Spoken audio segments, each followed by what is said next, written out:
পাকিস্তানের নির্বাচন নিয়ে শুরু থেকেই চলছিল নানা সমালোচনা।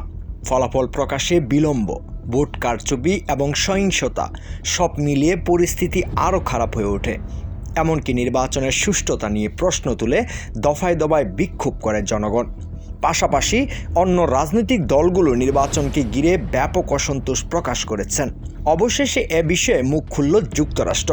পাকিস্তানের নির্বাচন জালিয়াতির অভিযোগে তদন্তের আহ্বান জানিয়েছে দেশটি। আইনি ব্যবস্থার মাধ্যমে একটি স্বাধীন তদন্তের আহ্বান জানান মার্কিন পররাষ্ট্র মন্ত্রণালয়ের মুখপাত্র ম্যাথিউ মিলার। তবে তদন্তের বিষয়টি পুরোপুরি অসম্মতি জানান দেশটির তত্ত্বাবধায়ক সরকার আনারুল হক কাকার। জালিয়াতির বিষয়ে একটি বক্তৃতায় মিলার বলেন, আমরা বিশ্বের যে কোনো স্থানে সমাবেশের স্বাধীনতাকে সম্মানিত দেখতে চাই।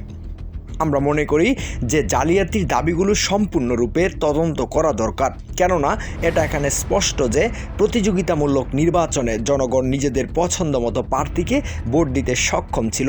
অবশেষে আমরা গণতান্ত্রিক প্রক্রিয়াকে সম্মান করি এবং সরকার গঠিত হলে আমরা তার সঙ্গে কাজ করতে প্রস্তুত। অন্যদিকে অনিয়মের বিরুদ্ধে তদন্তের বিষয়টিকে প্রত্যাখ্যান করেছেন পাকিস্তান। যুক্তরাষ্ট্রের এমন বক্তব্যে কাকার দেশটিকে পাল্টা প্রশ্ন করে বলেন, পাকিস্তান যুক্তরাষ্ট্রকে ক্যাপিটল হিল দাঙ্গার তদন্ত করতে বলছে কিনা তার মতে পাকিস্তান একটি সার্বভৌম রাষ্ট্র এবং কোনো চাপের কাছে মাথা নত করবে না। মিডিয়াকে সামনে রেখে তিনি এও বলেন, যদি কোনো অভিযোগ থাকে আমরা আমাদের নিজস্ব আইন অনুযায়ী সেগুলো খতিয়ে দেখব এবং অন্য কোনো দেশের দাবি নেই। তিনি আরও বলেন, সামাজিক যোগাযোগ মাধ্যমের অভিযোগগুলো ভুল ধারণার উপর ভিত্তি করে প্রচারিত এবং বাস্তবতা বিরোধী। পাশাপাশি মোবাইল পরিষেবা বন্ধের বিষয়েও তিনি দাবি করেন, জনগণের নিরাপত্তার কথা চিন্তা করেই এমন সিদ্ধান্ত নেওয়া হয়েছিল। এরপর এক প্রশ্নের জবাবে তিনি বলেন, 8ই ফেব্রুয়ারি নির্বাচনকে উদ্ভট পরিস্থিতির সঙ্গে তুলনা অযৌক্তিক।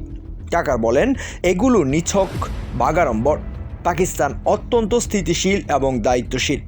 এ বিষয়ে কথা বলেছেন জাতিসংঘের মহাসচিব অ্যান্টনিও গুতেরেস।